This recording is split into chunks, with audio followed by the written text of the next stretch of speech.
What is up, everybody? We just had the first Monday Night Raw since the Elimination Chamber, and it finally feels like WrestleMania season. A whole lot happened on tonight's show, so let's talk about it. This is WWE's Monday Night Raw Explained, the weekly video series where we take a look at everything that happened in tonight's show. We take a look to see how tonight's events may affect future storylines. We see where WWE may or may not be going with some of this, and we take a look to see how things are starting to take shape as we head down the road to WrestleMania. Before we get into it, though, make sure to hit that subscribe button. Make sure to hit that bell for notifications. You're here because you like wrestling content. I'm here because I make wrestling content, so I think you should subscribe to this channel. I think you should come and check out some of my other videos. I'm sure if you look around, you're going to find something you like around here. Now let's talk wrestling. Tonight's opening segment I thought was really interesting. The whole thing with Seth Rollins and his decoy masked men.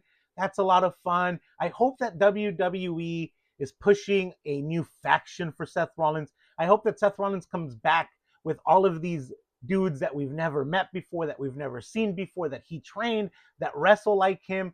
I hope that he comes in with them as a faction and we get a bunch of new wrestlers on the roster. That would be so much fun. It's a great opportunity for all of these guys. I feel like Seth Rollins can do an amazing job carrying this whole thing.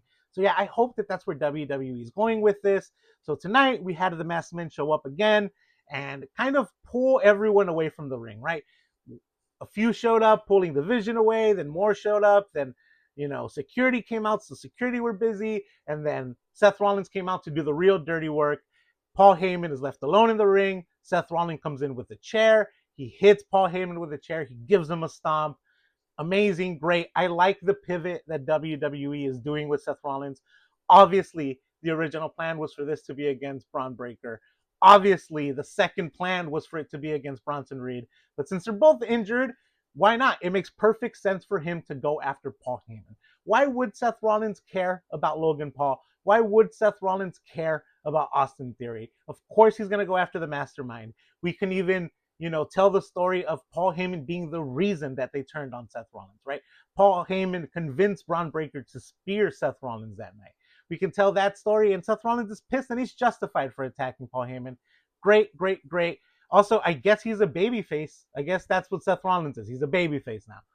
I have absolutely no problems with this whole story. Also, the whole thing after the fact, when Paul Heyman is left in the ring, and he's out and he's messy.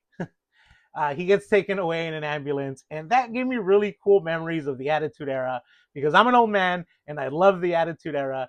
This is something that really brought back memories of things that Stone Cold used to do back in the days, right? We saw Stone Cold put his boss in an ambulance many times before and drive away with him.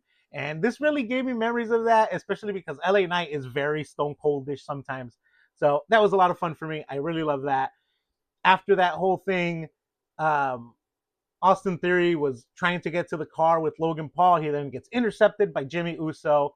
Fine, I guess we're telling the story that Austin Theory and Logan Paul had something to do with Jey Uso's attacker, or with Jey Uso's attack on Friday Night SmackDown. Also, Jey Uso was just gone for 3 days. He was attacked on SmackDown on Friday, and he's back on Monday. All right, that's interesting. He was put in an ambulance as well, but he came back in 3 days. Whatever. I hope that this isn't the actual attacker for Jey Uso. It just feels a little lazy. It just feels a little cheap. It just feels a little easy, especially because we already have an attacker storyline on who attacked Jacob Fatu. I don't think it's Drew McIntyre. So I think that we could have intertwined that whole thing with Jey Uso's attacker, right? Like it could have been the same person, whether it ends up being Cody Rhodes, whether it ends up being, Randy Orton, whether it ends up being Drew McIntyre, whoever it ends up being. I think that it would make perfect sense if they were also the person who attacked Jey Uso. It being the Vision, I don't know. I just feel like WWE could have done more with it than that. But I hope that that's not where they're going. We didn't get like confirmation that that's what happened, but there was a lot of hinting, especially with Jimmy Uso attacking Austin Theory. There was a lot of hinting of like, oh, these were the people that attacked Jey Uso. Gunther versus Dragon Lee tonight was a lot of fun. Man, they really made Dragon Lee look like a superstar tonight. He held his own against Gunther. Of course, he was going to lose against Gunther. I don't think anyone was convinced. I don't think anyone thought that Dragon Lee would win tonight. I think the way that they gave Gunther the win was also kind of perfect being the heel that he is, he took Dragon Lee's mask off as he was choking him out. Dragon Lee tapped out, and Dragon Lee eventually passed out. I also like that as Gunther is leaving the ring after Dragon Lee has passed out without a mask, the ref drapes a towel over Dragon Lee, protecting his face, protecting us from seeing his face. That was a perfect touch. If you're going to remove a wrestler's mask, that is the way you do it, WWE. So kudos for doing that and not just being like, oh, this is who Dragon Lee is now. I don't know where WWE is going with this. I don't know where they go next. Like maybe Dragon Lee gets a rematch against Gunther, but then it's like Dragon Lee can't beat Gunther, right? Like that just can't be a thing. So then do you get a Rey Mysterio versus Gunther? Sure. But then what, is Gunther retiring Rey Mysterio? If Rey Mysterio is going to get retired by anyone, it has to be by Dominic Mysterio. I guess I just don't know where WWE would take Gunther next. I'm sure we're going to get some sort of rematch between Dragon Lee and Gunther, whether it be WrestleMania or not. But again, I just don't see Dragon Lee beating him. So I don't know what the point of all this is. Like, I don't know what the end game is here. We'll see. I'm definitely intrigued. I definitely enjoyed this match, and I'm definitely enjoying this Gunther super heel run. One thing, my complaint to all WWE audiences. Yes, Gunther tapped out. Yes, he tapped out to Jey Uso. Can we stop with the "you tapped out" chants for Gunther? We know it happened.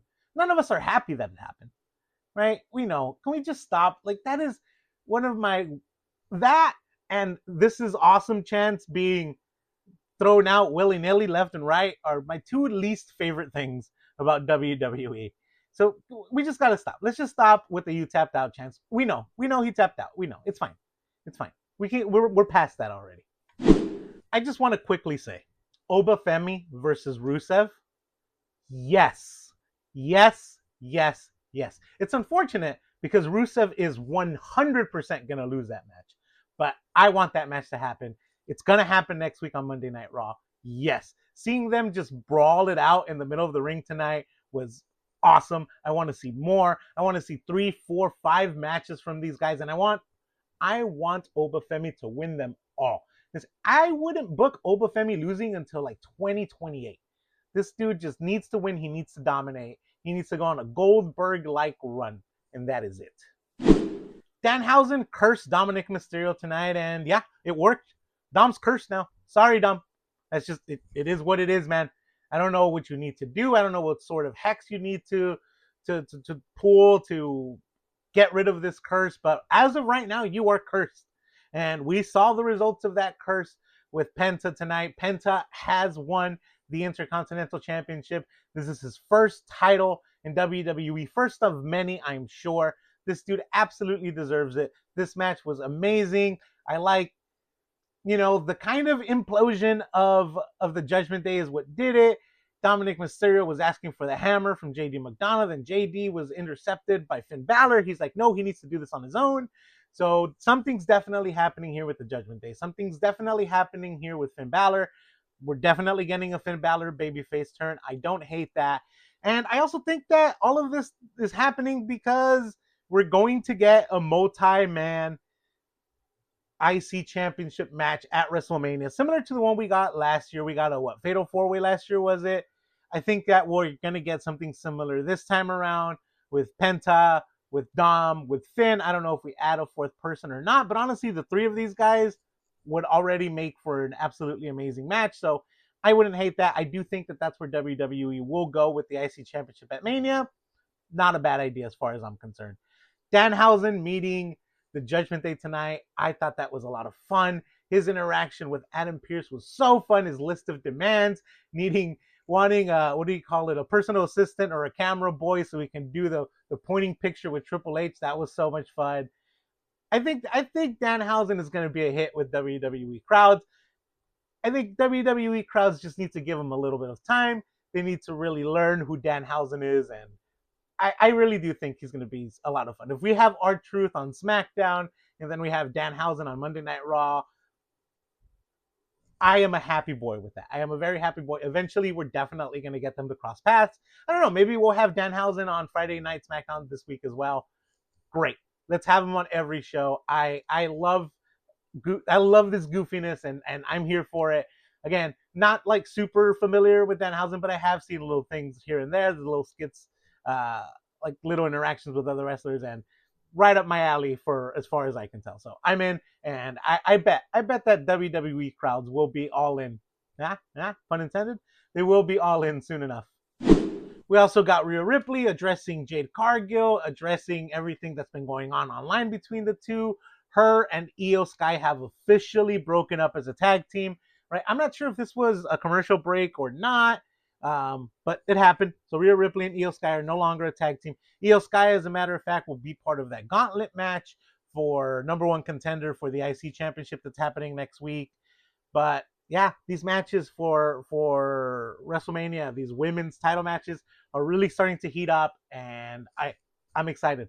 I am super excited. I wish that WWE would have built these stories for longer, because I feel like both of these matches, both Rhea Ripley and Jade Cargill, or Rhea Ripley versus Jade Cargill and Liv Morgan versus Stephanie Vaquer, could absolutely be main events of WrestleMania, but they're not going to be because WWE just didn't spend enough time building them, and that sucks. That sucks because all four of these women deserve it. They deserve a main event match at WrestleMania. They just do. I mentioned this in passing, but yeah, AJ Lee came out tonight to give basically a victory speech. She also said that she was taking all challengers. She said that, you know, she wanted to fight the best and she wanted to take on a lot of the women in the locker room. So let's get to fighting is essentially what she said. It felt like someone was going to come out and we were going to have a match tonight. That didn't happen, but she just said, next time you see me, I will be defending this championship. So we are going to get a gauntlet match next week. Let me see if I can remember this off the top of my head. It's going to be Raquel Rodriguez. It's going to be Lyra Valkyria, Bayley, Asuka, Io Sky, and Ivy Nile. Those were the six. Man, boom, I remembered them. Those are the six that are going to be in the gauntlet match. I feel like it's going to be Io Sky, although that sucks because we got to do something with Bayley. Not that it sucks that Io is going to win. Like, yes, good for Io, but I really need WWE to do something with Bayley because she deserves better. She missed out on last year's WrestleMania, and I can't have her miss out on this year's WrestleMania as well. We also got a match between the OG Grande Americano versus Rayo. These two, the two Grande Americanos, will have their first match against each other at Rey de Reyes and AAA. That's in a couple of weeks. That's going to be a lot of fun. I've been asking for a mask versus mask match at WrestleMania, and I do feel like that's where WWE is going. So, yeah, I'm excited. All right, the main event segment tonight. The build for Roman Reigns versus CM Punk is absolutely amazing. One of the things that caught me off guard in the beginning, and CM Punk did end up calling Roman out for this, was that Roman kept being like, we, right? We chose you. We will make sure that you don't come out as champion. We. And CM Punk is like, what? Why do you keep saying we? You're by yourself. So something tells me that we're going to get something out of Roman Reigns at WrestleMania. Like, I don't want to say a bloodline because I don't know if that's what I want.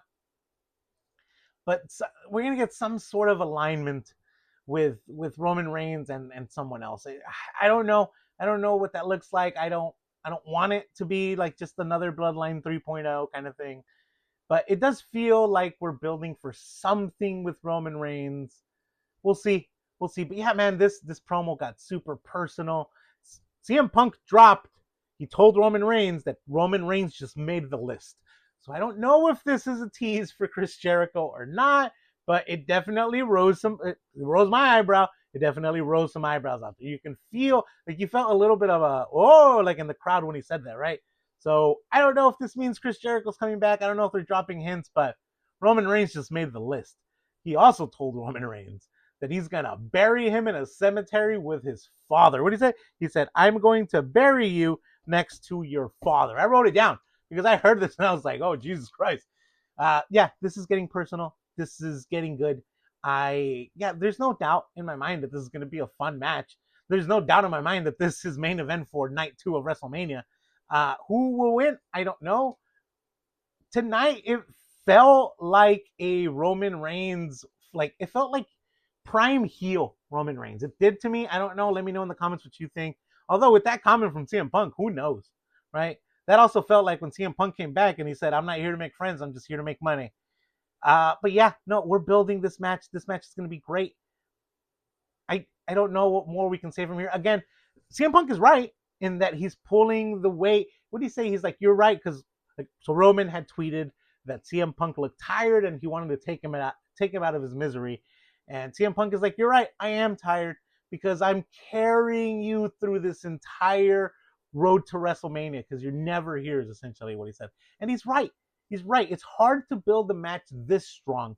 It's hard to build something this attractive because this feud is attractive with just one dude showing up to work week after week. So I hope that this means we're going to get more Roman Reigns on our TV week after week because we need this type of build. This is what gets people excited for WrestleMania. And tonight I got excited for this match. There you have it. That is everything that happened this week on Monday Night Raw. I did forget to mention, I wanted to mention with the whole AJ Lee thing with her wanting to defend her title against new challengers. I still think we're going to get AJ Lee versus Becky Lynch at WrestleMania. We're probably going to get some sort of street match or cage match or whatever. I do still think that that's where we're going with this. I just think that, AJ Lee needs something to keep her busy between now and then for, again, also whenever she decides to show up to work. But I do think that ultimately what's going to happen is that Becky Lynch is going to get involved in some sort of way, and we are going to get that match again.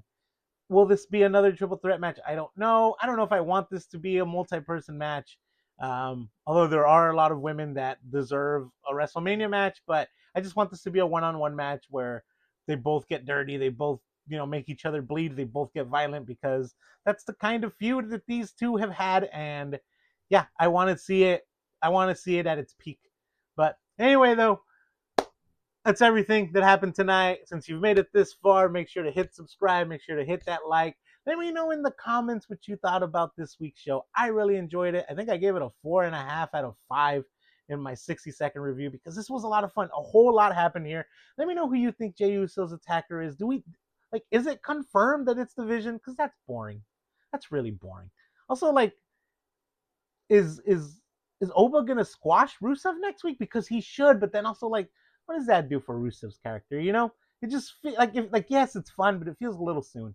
It just feels a little soon. But anyway, since you made it this far, make sure to hit subscribe, make sure to hit the likes, make sure to do all the things. Check out one of my other videos. If you haven't done it so already, check out the Elimination Chamber explained video. That's a lot of fun.